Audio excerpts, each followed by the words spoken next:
할렐루야. 우리 주님의 놀라운 위로와 은총과 평화가 내리는 비처럼 여러분의 영혼을 촉촉이 적셔 주시기를 축복드립니다. 앞뒤 좌우에 있는 분들에게 비가 와도 당신을 보니 행복합니다, 이렇게 한번 축복해 주시면 좋겠습니다.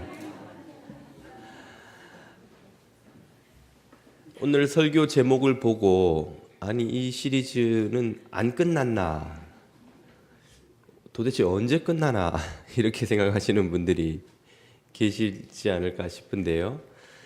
어떻게 구원을 받는가라는 주제로 6주 동안 시리즈 설교를 다 끝냈습니다. 그런데 최근에 다른 양육 과정에서 몇몇 교우들께서 비슷한 내용의 질문을 하시는 것을 보면서 제가 이 주제에 대해서 좀 충분히 명확히 정리하지 못한 부분이 있었구나 하는 생각이 들어서 오늘 AS 설교를 준비했습니다. 오늘로 부디 이 설교 시리즈가 끝나기를 바라고, 또 설교 CD를 구우시느라 수고하시는 우리 교우분들께 심심한 죄송한 말씀을 드립니다. 다 구워놨는데 또 새로 구워야 되나. 네. 6주 동안의 시리즈 설교를 통해서 저는 우리 죄인들의 구원이 하나님의 은총에 전적으로 의존하고 있다는 사실을 거듭 강조하였습니다. 우리에게 요구되는 회개와 믿음조차도 하나님이 베푸신 은총에 대한 반응이라는 사실, 그것을 깨달음으로 모든 것이 하나님의 은총에 의해서 시작되고 또 진행되고 완성된다 하는 점을 살펴봤었는데요. 그러나 거기에는 항상 또 반문이 따르죠. 야고보서나 마태복음을 보면 우리들의 믿음이 행위로서 증명되지 않으면 안 된다고 하는데, 믿음만 가지고 구원을 얻고 은총만 힘입는다고 되는 것입니까? 우리가 그래도 행위로서 우리의 믿음이 참됨을 증명해야 되는 것이 아닌가요? 이런 질문에 대해서 답을 드리기를, 우리의 행위는 결코 그 자체로 공로가 될 수 없는 믿음의 순종이며, 또 믿음에 대한 그릇된 오해를 바로잡기 위해 믿음은 곧 따름이라는 사실을 강조드렸죠. 우리가 주님을 믿는다는 것은 주님을 따른다는 것에 다름 아니다는 말입니다. 예수님이 어떤 곳에서는 당신을 믿으라고 하셨고, 또 어떤 곳에서는 당신을 따르라고 하셨기 때문에 믿는다는 것과 따른다는 것은 같은 동의어고, 그러므로 믿음은 당연히 따르는 삶의 열매가 동반되는 것이 당연하다는 것이죠. 믿음과 행위는 그러므로 분리되는 것이 아니라 하나로 결합되어 있는 것이고, 행위가 없는 믿음이라는 말 자체가 모순이라는 말입니다. 이 사람은 믿는데 행하지는 않아요. 그 말은 믿지 않는다는 말이지 믿는데 행위와 별개다, 이런 식의 의미가 아니라는 말입니다. 여기까지 제가 강조를 드렸는데요. 여기에 추가되는 질문이 있습니다. 몇몇 분들이 그런 질문을 하셨는데요.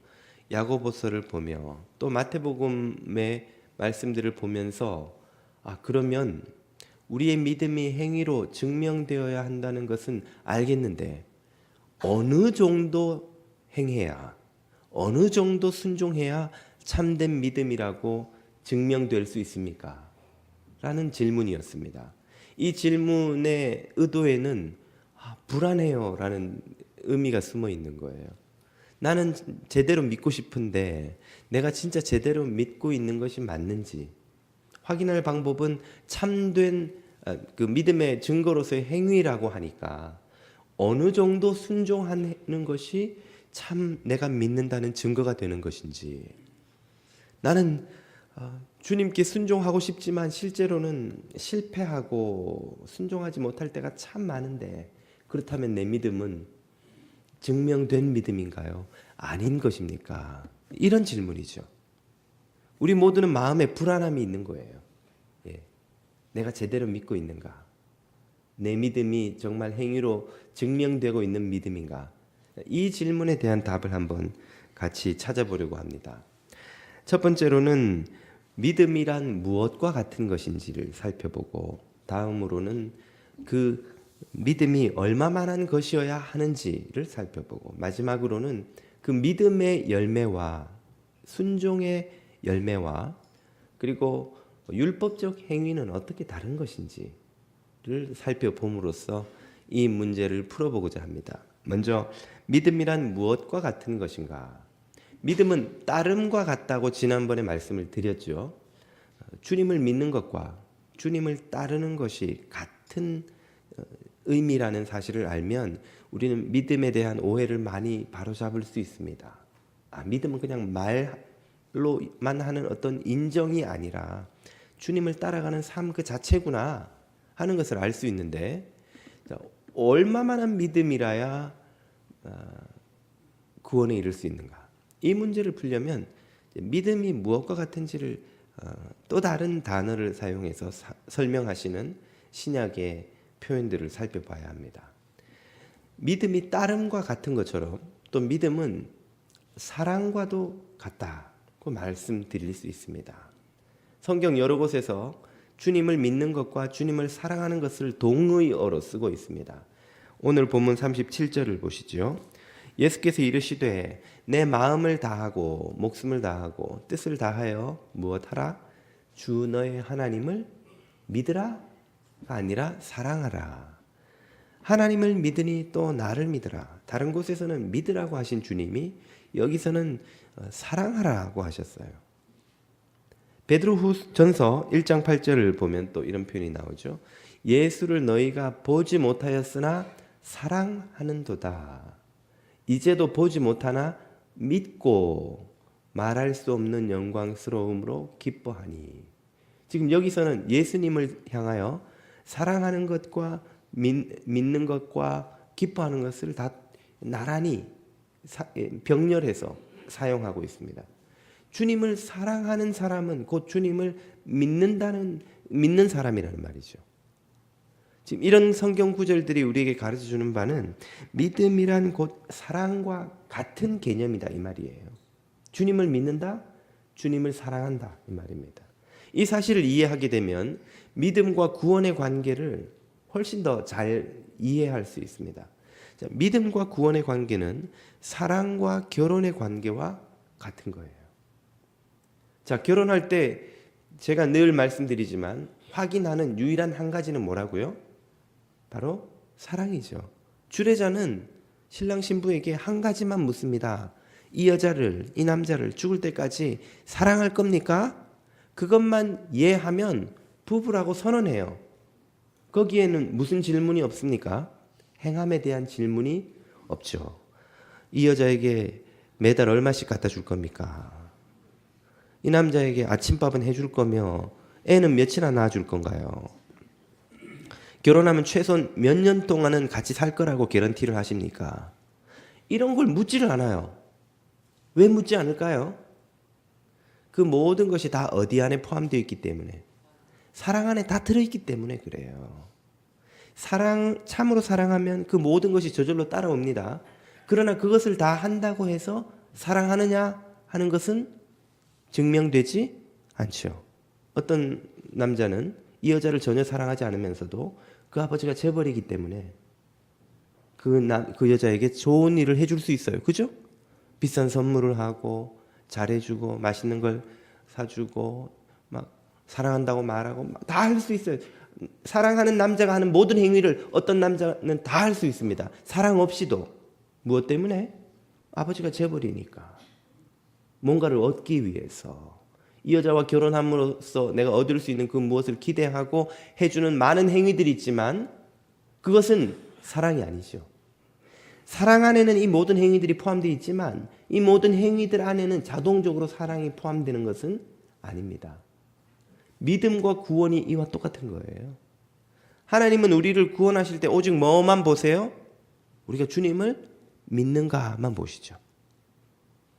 다르게 표현하면 주님을 사랑하는가만 보십니다. 그러므로 주님을 믿고 사랑하면 우리는 뭘 하게 돼요? 주님을 섬기게 되고 순종하게 되고 그분을 위해 헌신하게 됩니다.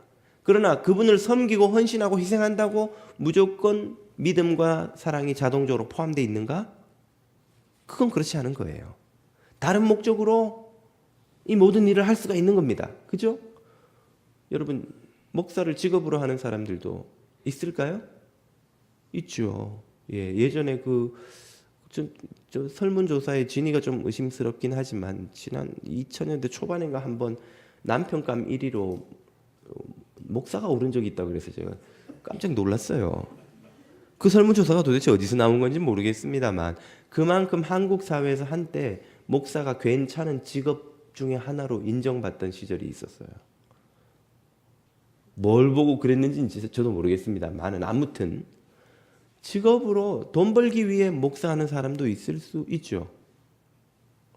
교회를 섬기기 위해서가 아니라 내 명함에 타이틀 하나 달기 위해서 장로가 되고 싶은 사람도 있죠.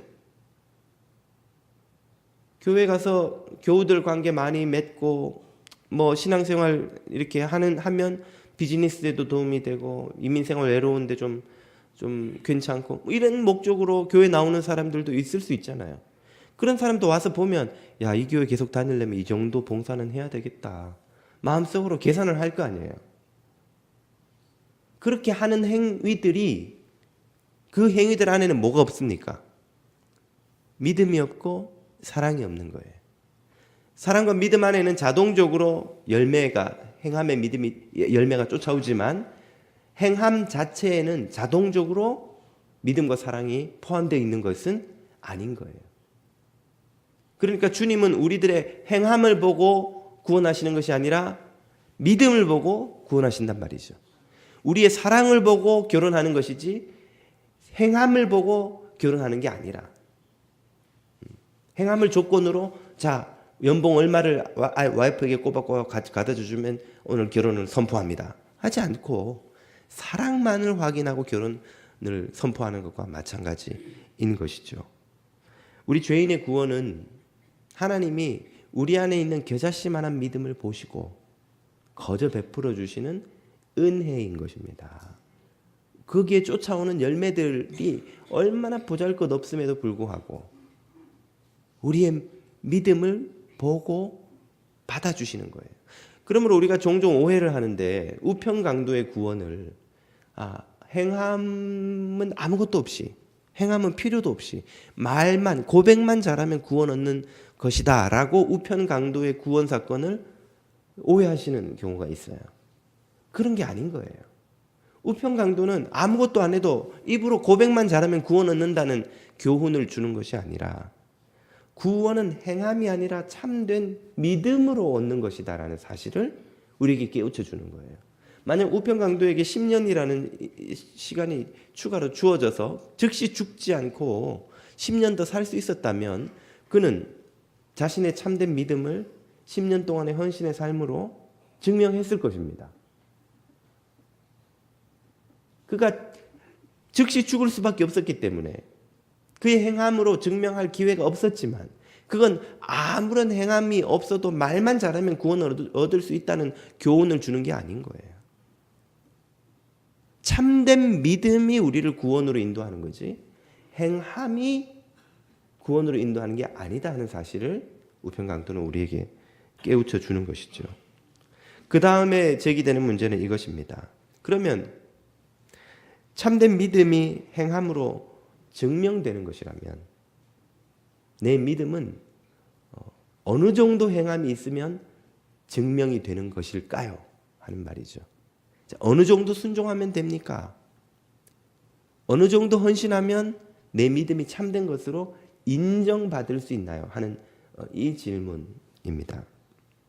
그 답부터 말씀드리자면 37절 오늘 본문이 이렇게 말씀해 주시죠. 예수께서 이르시되 내 마음을 다하고 목숨을 다하고 뜻을 다하여 주 너의 하나님을 사랑하라 하셨으니 자, 주님을 믿으라 주님을 사랑하라는 말이 동요이라면 이렇게도 설명할 수 있죠. 마음과 목숨과 뜻을 다해 주님을 믿으라. 우리에게 요구되는 믿음과 사랑의 기준은 딱 하나입니다. 목숨을 바치는 거예요. 마음을 다 그분에게 드리는 거예요. 우리의 모든 뜻, 생각을 다 그분에게 드리는 거예요. 우리가 결혼할 때 남자에게 요구하는 게 뭡니까? 이제부터 죽을 때까지 이 여자 외에는 세상에 여자가 없는 줄 알고 이 여자만 사랑하겠다고 서약하느냐고 묻죠. 그때 혹시 일주일에 6일은 이 여자를 사랑하되 하루는 익스큐즈 해드립니다. 이렇게 예외 조항을 두고 서약시키는 주례가 있어요? 만약 하루라도 나는 일주일에 하루는 딴 여자에게 좀 나눠주겠습니다 하는 생각을 가진 남자가 있다면, 그런 정신 나간 남자는, 일단은 그런 남자는 살면 안 돼요, 이 세상에서. 그런 마음으로 결혼할 수는 없죠. 똑같은 거예요. 주님을 사랑하면 온 마음과 목숨을 다해 사랑하는 것이고 온 마음과 목숨을 다해 믿는 거예요. 그것 외에는 다른 기준이 없습니다. 자, 이 기준을 들으면 우리들의 마음이 어떻게 됩니까? 무거워지죠. 무거워집니다. 우리가 막 은혜를 받을 때 정말 목숨마저 주님께 다 드리고 싶은 때가 있지요, 물론. 그러나 막상 현실의 삶을 살다 보면 온 마음을 다해 순종하기보다 순종이 실패하는 때가 더 많은 것 같고, 얼마나 많은 실패를 거듭하는지요. 그러므로 네가 온 마음을 다해 주님을 사랑해라 라고 요구할 때 그 요구를 듣는 우리들의 마음은 무척 무겁습니다. 주님이 베드로를 3번이나 주님을 부인한 그 베드로를 회복시키실 때 딱 한 가지만 확인하셨죠. 네가 나를 사랑하느냐. 3번이나 물으셨는데 그 3번 거듭해서 물으실 때에 베드로의 마음이 점점 어떻게 바뀝니까? 점점 근심하여 이르되, 나중에는 자신이 없어지는 거예요. 주님 아시잖아요. 사랑을 하기는 하는데 자신이 없는 거예요. 왜? 자기는 바로 어젯밤 3일 전 밤만 해도 내가 죽어도 주님을 부인하는 일은 없을 겁니다라고 해놓고 3번이나 주님을 부인하고 주님을 저주하기까지 했잖아요. 자신의 의지가 얼마나 약한지를 베드로는 너무 잘 아는 거예요. 그러니까 주님을 사랑하는 마음이 있긴 있지만 정말 목숨을 다해 주님만 사랑하겠다고 말할 자신이 없는 거예요. 그러니까 주님이 물으면 물을수록 베드로의 마음에 점점 근심이 늘어나는 거죠. 우리의 마음도 마찬가지예요. 목숨과 마음과 뜻과 힘과 정성을 다해 주 너의 하나님을 사랑하라고 하는 이 이상을 보면 거기에 비해 우리들의 현실이 너무나 부족하기 때문에 이 거대한 공백을 메울 길이 없어서 우리의 마음은 근심하게 되는 것이죠.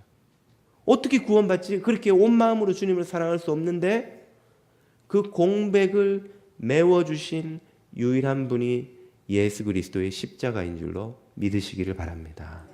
주님이 십자가를 통해 아버지 하나님에 대한 온전한 사랑과 온전한 믿음과 온전한 순종을 우리에게 보여주셨어요.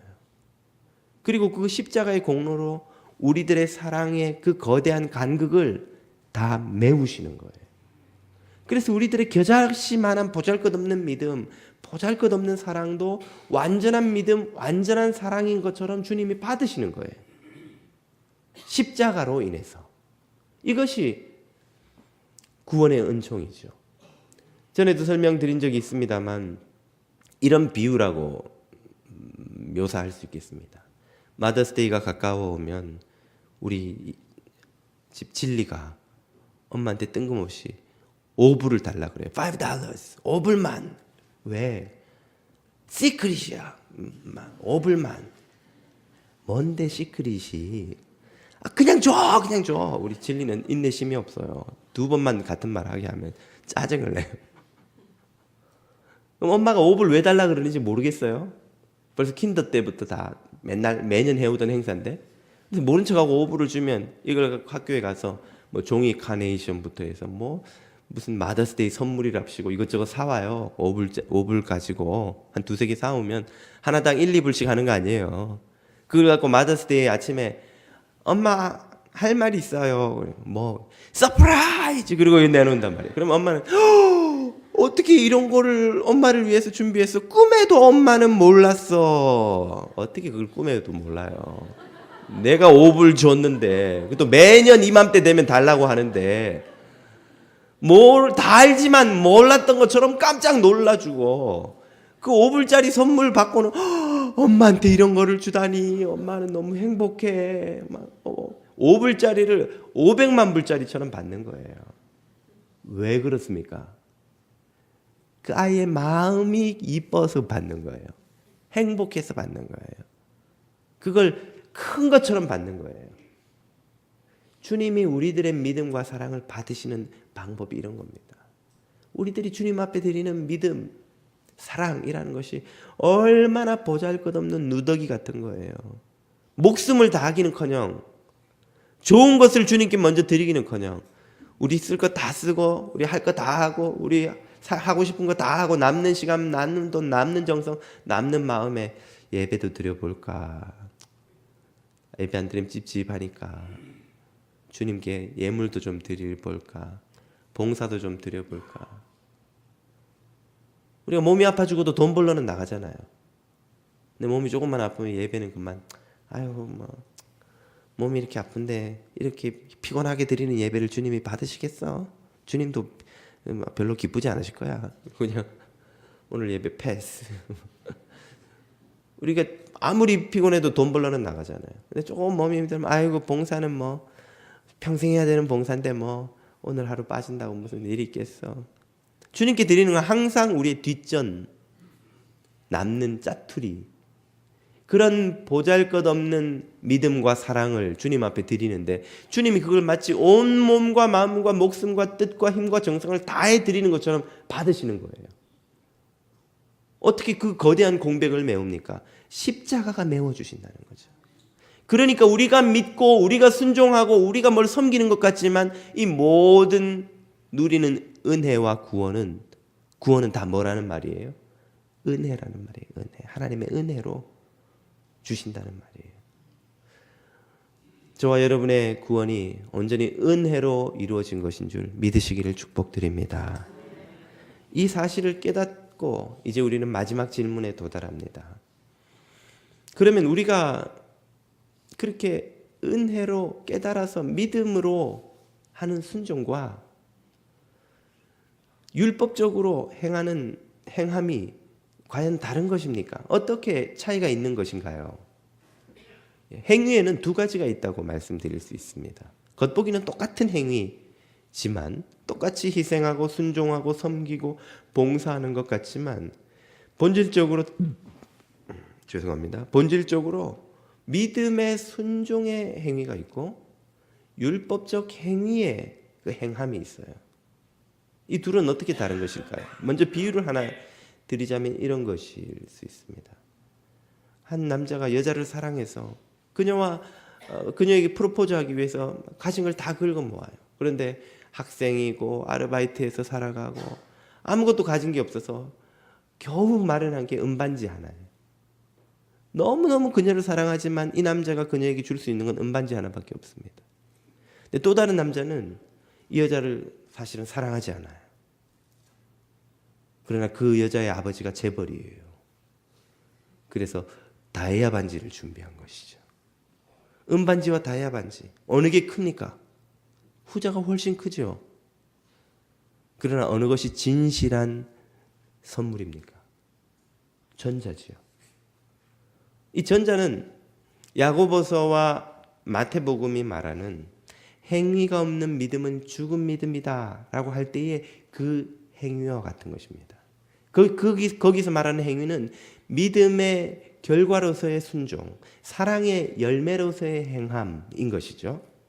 그러나 바울의 갈라디아서나 로마서에서 바울이 말하는 바 행함으로는 구원을 얻을 수 없고 믿음으로만 구원을 얻을 수 있다고 하실 때에 그 행함은 바로 이 후자와 같은 거예요. 거기에는 참된 믿음이나 사랑이 없고 나의 의와 공로를 이루기 위한 행위만이 있죠. 이 둘은 겉보기에는 똑같은 행함처럼 보이지만 본질적으로 서로 다른 것입니다. 믿음의 순종과 율법적 행위는 완전히 다른 거예요. 방금 비유한 것처럼. 그러므로 이 두 행위의 진위는 그 행위의 크기로 판단할 수가 없는 거예요. 다이아반지가 은반지보다 훨씬 크잖아. 그러니까 이게 진짜 사랑이야 라고 말할 수가 없다는 거예요. 눈에 보이는 행위의 크기는 작을 수도 있고 클 수도 있지만 그 행위의 진위는 그 안에 들어있는 진실함으로만 판단될 수 있는 것입니다. 그러므로 내가 어느 정도 순종해야 내 믿음이 참된 것임을 증명할 수 있을까? 답은 증명할 수 없다예요. 순종하는 행위의 크기, 양으로 그 행위가 진짜인지 가짜인지도 판별할 수 없고, 더 나아가서 그것이 내 믿음이 구원받을 만한 믿음이라는 것을 판단하는 기준이 될 수도 없다는 거예요. 이런 사실을 우리에게 가르쳐주는 예들이 성경에 많이 있습니다. 한 예부터 들어보자면 예수님께서 성전에 헌금함 앞에 앉으셔서는 사람들이 지나가면서 헌금하는 걸 지켜보셨어요. 당시 예루살렘 성전에는 입구에 청동으로 된 이 헌금함이 있고, 당시는 지폐가 없었고 다 동전이니까 동전을 넣어서 헌금하고 그 성전에 들어가요. 그러면 구리로 된 함에 동전 넣으면 소리만 들으면 벌써 이거는 무슨 얼마짜리 동전이 몇 개 들어갔다 대강 나오는 거예요. 다 알아요. 그런데 가난한 과부가 들어가면서 동전, 그것도 가장 단위가 작은 1불짜리 2개, 예를 들자면 2렙돈을 집어넣은 거예요. 땡그랑 땡그랑 따라랑 2개 소리 딱 들려요. 다른 사람들이 쭉 가면서 또 헌금하는데 어떤 부자는 돈주머니를 다 열더니 주르륵 은화가 막 떨어지는데 소리가 한참 걸려요. 사람들이 보고는 우와, 믿음이 큰 사람이야. 하나님을 얼마나 사랑하면 저렇게 큰 돈을 넣어. 그렇게 판단하고 있을 때 예수님께서 그 모든 판단을 뒤집는 설명을 해주시죠. 마가복음 12장 43절입니다.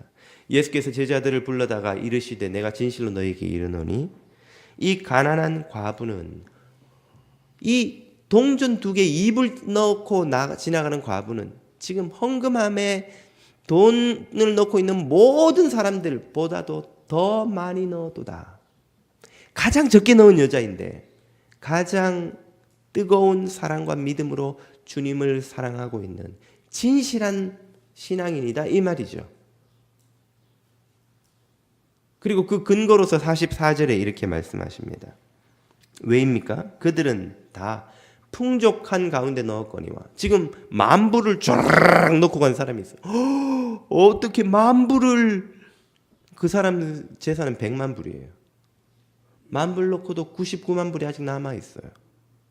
그 사람에게 만불 넣는 건 뭐 쉬운 결정은 아닐지 모르지만 그래도 뭐 마음 먹으면 할 수 있는 일이에요. 그러나 그 가난한 중에서 이 과부는 자기의 모든 소유, 이불이 주머니에 딱 들어있는데 이걸로 내 아이들과 빵 하나 사 먹고 내일부터는 굶어야 되는가 고민하고 있던 그 이불을 꺼내어 주님 앞에 전부 다 드렸다는 거예요. 모든 소유 곧 생활비 전부를 넣느니라 하시니라. 객관적인 헌금의 액수로 보자면 이 부자가 훨씬 많이 넣었지만 이 여자는 아무 보잘것없는 것밖에는 드리지 못했지만 주님이 보실 때는 그녀의 사랑과 믿음이 훨씬 더 크다고 말씀해 주신 거예요. 객관적 행위의 크기를 가지고 믿음의 진실함을 측정할 수 없다는 말이죠. 또 한 예를 주님이 들려주십니다. 예수님이 바리새인 시몬의 집에 식사 초청을 받아 식사 중이실 때에 그 동네에 죄 많은 여인, 즉 누가 봐도 저 여자가 얼마나 부정한 여자인지 다 아는 그런 여자가 갑자기 나타났어요. 그 식사 자리에. 그녀는 어떤 행동을 합니까? 누가복음 7장 38절이죠. 예수의 뒤로 그 발 곁에 서서 울며 눈물로 그 발을 적시고 자기 머리털로 닦고 그 발에 입 맞추고 고귀한 준비한 향유를 그 발에 부었습니다. 이 향유는 성경의 표현에 의하면 그 당시 노동자들의 1년치 연봉에 해당되는 아주 비싼 향유예요. 외국에서 수입하는 아주 부자들이 머리에만 한 번씩 슬쩍 바르는 아주 고귀한 신분을 가진 사람들이 죽으면 장례 치를 때 그 몸에 바르는 그 1년치 연봉에 해당하는 향유를 예수님 발 곁에 발 위에 갖다 부은 거예요. 그녀의 이 행동을 보고 바리새인 시몬이 속으로 그녀와 예수님 모두를 정죄합니다. 아니 이렇게 부정한 여자가 자기를 만지는 것을 지금 허용하다니 이 예수라는 랍비가 경건한 랍비로서는 절대로 해서는 안 되는 일을 하다니 생각이 있는 것인가. 또 그녀에게는 이렇게 비싼 향유를 한번 그것도 발에 갖다 붓는 것으로 낭비해 버리다니 이 여자가 정신이 있나 없나. 그렇게 바리새인 시몬이 예수님과 그녀를 모두 비난하는 마음을 품고 있을 때 예수님 그 속마음을 꿰뚫어 보시고 그에게 질문하죠. 시몬아, 내가 너한테 질문이 있다. 두 사람이 한 사람은 500데나리온을 빚지고 한 사람은 50데나리온만 빚졌는데 주인이 두 사람 모두의 빚을 다 탕감해 주었다면 누가 더 주인을 사랑하겠느냐? 당연히 500데나리온 많이 탕감받은 사람이지요. 그러자 예수님께서 네 말이 맞다. 이 여인이 바로 그런 여인이다 하고 47절에서 이렇게 말씀하시죠. 이러므로 내가 너에게 말하노니 그녀의 많은 죄가 사하여졌도다. 그녀가 지금 왜 와서 이러고 있는지 아느냐? 그녀는 모든 사람이 손가락질하는 죄 많은 여인이 맞다. 네 생각대로. 그런데 그녀는 그 많은 죄가 다 용서받은 감격을 안고 지금 여기 온 것이다. 어떻게 나 같은 여자를 용서해 주신다는 선언을 해 주시는지 그 선언을 들은 여자라서 여기 지금 와 있는 것이다. 이는 이런 행동을 하는 이유는 그녀의 사랑함이 많음이라. 그녀가 나를 많이 사랑한다는 거예요. 그녀가 나를 얼마나 사랑하든 하면 1년치 연봉에 해당되는 그 비싼 향유를 한 번에 다 부어버리고도 아까운 줄을 모른다는 거예요. 그녀는 지금 계산하지 않는다는 거예요. 내가 어느 정도 주님을 섬기면 주님이 나를 잘했다고 하시고 구원받을 믿음이 있다고 인정해 주시고 또 상을 주실까? 그런 계산이 지금 그녀에게는 없다는 거예요. 왜? 그녀는 너무 나를 지금 사랑한다. 그녀의 이 행동은 오직 계산할 수 없는 사랑에서만 나오는 행동이다. 그러나 계속해서 말씀하시죠. 사함을 받은 일이 적은 자는 너 바리새인 시몬은 네가 스스로 의롭다고 생각하니까 용서받을 게 있다고 생각하지 않는 그런 사람은 나를 사랑하지 않지. 하나님도 사랑하지 않지. 그러니까 네 눈에는 이게 아까워 보이는 것이다. 이 비싼 것을 왜 낭비하는가? 아까워 보이는 거예요. 아까워 보이는 거예요. 왜? 사랑하지 않으니까. 사랑하면 별 대단치도 않은 여자 같지만 사랑하면 그 여자를 위해 모든 걸 다 희생하는 거예요. 어떤 왕자가 평범한 별로 보잘것없는 여인을 위해 자신의 왕위까지 버리고 모든 걸 다 희생하고 그와 결혼하는 스토리들 가끔 우리 요즘 듣잖아요. 유럽의 왕족들이 이야기. 그러면 저 여자가 뭐가 저렇게 대단해서 저런 걸 다 포기하고 저 결혼을 해? 사랑을 모르니까 그런 거예요. 그 여자를 사랑하지 않으니까. 그 여자를 사랑하기 때문에 사랑하는 사람은 뭘 주어도 아깝지 않은 거예요. 그녀를 위해 뭘 희생해도 아깝지 않은 거예요. 지금 이 죄 많은 여인이 주님 앞에 나와 이 귀한 걸 한 번에 다 쏟아붓고도 아까운 줄 모르는 이유는 그녀는 나를 사랑하기 때문이다. 이 사건이 또한 우리에게 깨우쳐주는 바는 이것입니다. 우리의 믿음의 참됨, 사랑의 참됨은 행위의 크기로 측정할 수 없는 것일 뿐더러 계산할 수 없는 것이라는 말이에요. 어느 정도 섬기면 제대로 믿었다는 기준이 될까요?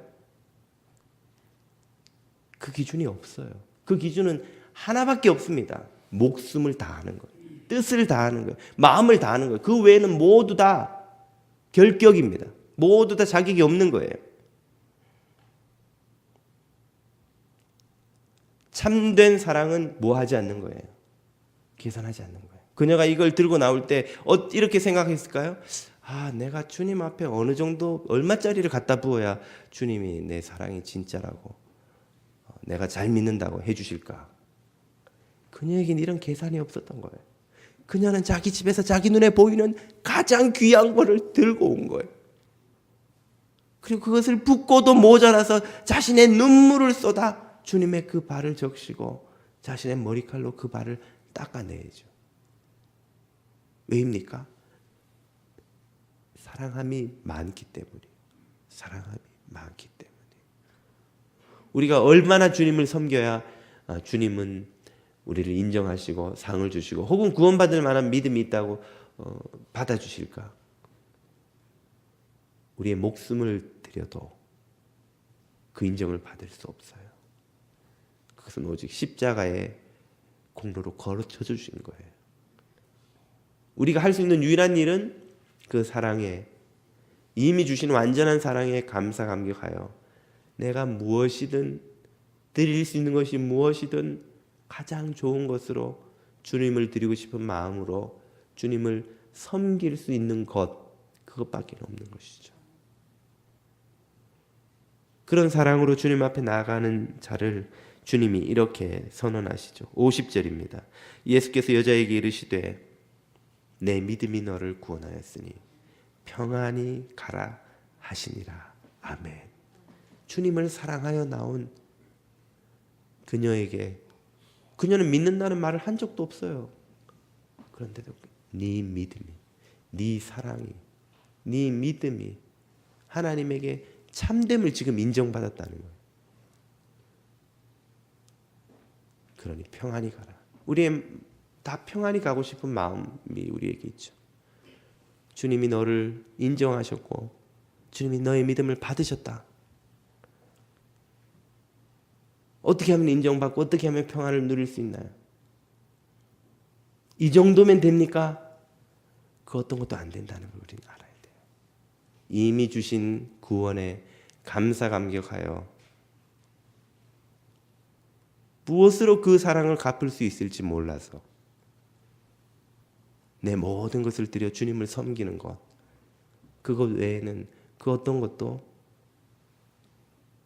주님 앞에 드릴 것이 없는 거예요. 그것만이 참된 사랑이요, 참된 믿음인 것이죠. 저와 여러분이 이 여인들처럼 마음과 뜻과 목숨과 힘을 다해 주님만 사랑하는 자녀들이 될 수 있기를 축복드립니다. 기도드리겠습니다.